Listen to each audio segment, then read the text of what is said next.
सर्वप्रथम सर्वांना जय शिवराय।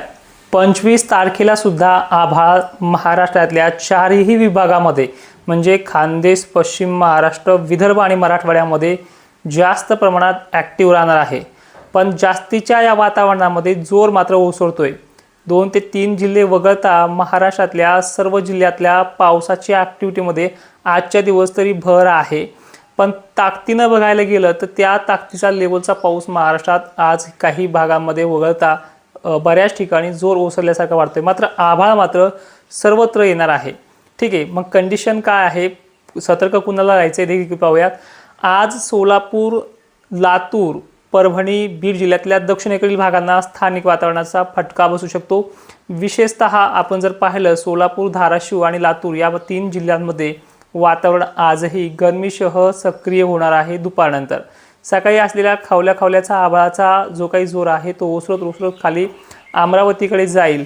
पण दुपारनंतर येणाऱ्या आभाळाची तीव्रता राज्यातल्या संपूर्ण जिल्ह्यांमध्ये ढगाळ वातावरण, खवल्याचं वातावरण आणि गरमाटीचं वातावरण देखील आजचे दिवस आहे। पावसाची ताकद, पावसाचा जो जोर आहे हा किती दिवस राहील हा सतत विचारला जाणारा प्रश्न आहे। मित्रांनो, एकंदरीत उद्याची तारीख जी आहे 26 तारीख, या तारखेला खानदेश, पश्चिम महाराष्ट्रातला आभाळ कमी होत आहे।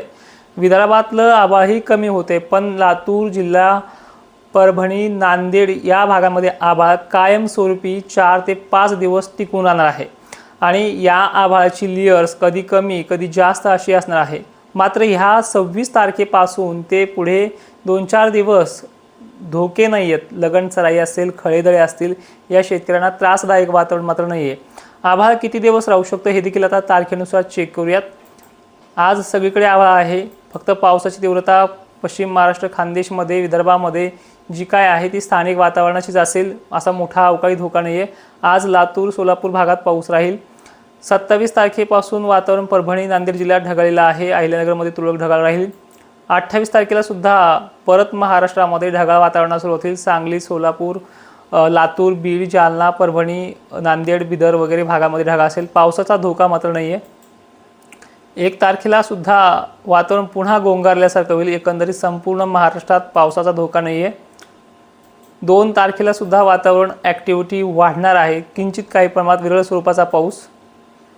आणि 3 तारखेला सुद्धा मराठवाडा, दक्षिण महाराष्ट्रात सुद्धा ढगाळलेलं वातावरण, तुरळक ठिकाणी हलका पाऊस।